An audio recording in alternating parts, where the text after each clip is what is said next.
Om Swastiastu. Di video ini saya akan menjelaskan konsep dan teori belajar fisiologi pendidikan. Yang saya hormati dosen pengampu Dr. IGD Darman Gunawan SH, M.Pd, H. Sebelumnya saya akan memperkenalkan diri saya terlebih dahulu. Nama saya Norwati, kelas A semester 1 Prodi Pendidikan Agama Hindu, yang akan menjelaskan tentang video psikologi pendidikan. Nah, yang pertama itu apa konsep dan teori belajar. Teman-teman ada yang udah tahu belum? Kira-kira apa sih yang dimaksud belajar itu? Belajar itu apa sih, teman-teman? Nah, ini adalah pengertian dari belajar, yaitu suatu kegiatan atau usaha yang disadari untuk meningkatkan kualitas kemampuan dan atau tingkah laku dengan menguasai sejumlah pengetahuan, keterampilan, dan nilai sikap. Selanjutnya, apa saja faktor yang mempengaruhi belajar itu? Faktor-faktor yang mempengaruhi belajar itu terbagi menjadi dua loh teman-teman, yaitu yang pertama faktor internal dan faktor eksternal. Faktor internal itu atau faktor dari dalam diri anak itu terbagi menjadi dua, yaitu yang pertama aspek fisiologis atau keadaan jasmani, dan yang kedua aspek fisiologis atau keadaan rohani. Untuk aspek fisiologis ini meliputi kondisi jasmani yang menandai kebugaran organ-organ tubuh dan sendi-sendi yang terdapat mempengaruhi semangat dari intensitas anak dalam mengikuti pelajaran.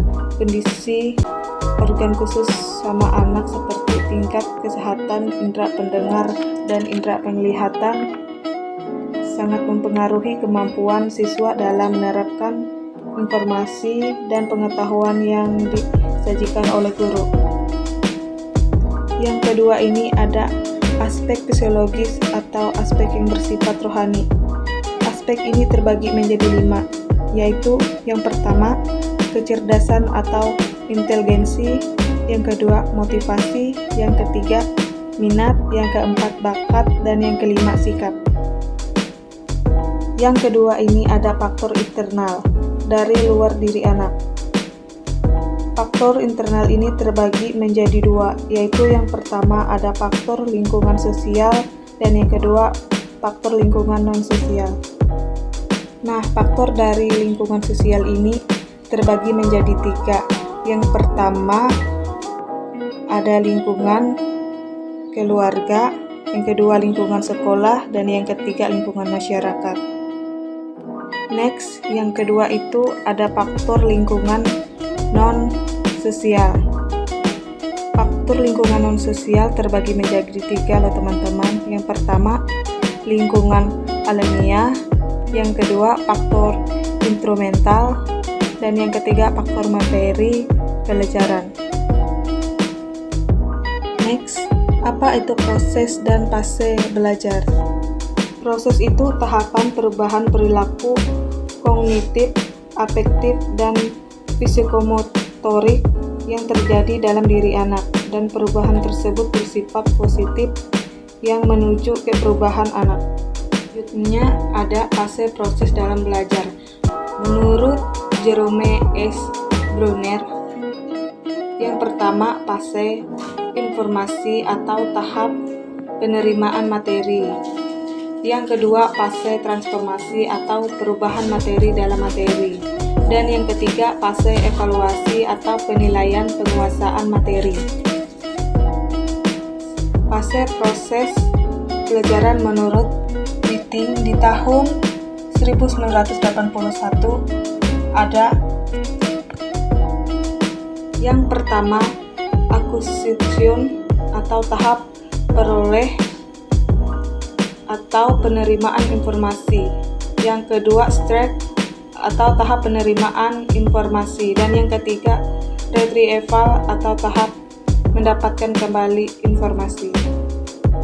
Ada teori-teori belajar. Nah, macam-macam teori belajar ini terbagi menjadi 5 ya teman-teman. Yang pertama teori conditioning, yang kedua teori psikologi Gestalt. Yang ketiga, teori belajar konstruktivisme. Yang keempat, teori belajar kognitif. Dan yang kelima, teori behavioristik. Next, selanjutnya ada perwujudan perilaku belajar.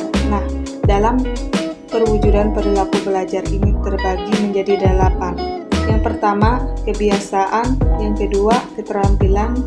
Yang ketiga, pengamatan. Yang keempat, berpikir asosiatif dan daya ingat. Yang kelima, berpikir rasional dan kritis. Yang keenam, sikap dan prinsipnya. Yang ketujuh, inhisivi. Dan yang terakhir atau yang kedelapan, tingkah laku afektif. Sekian video singkat tentang konsep dan teori belajar fisiologi pendidikan dari saya. Saya tutup dengan prana santi, Om Santi Santi Om Sahih.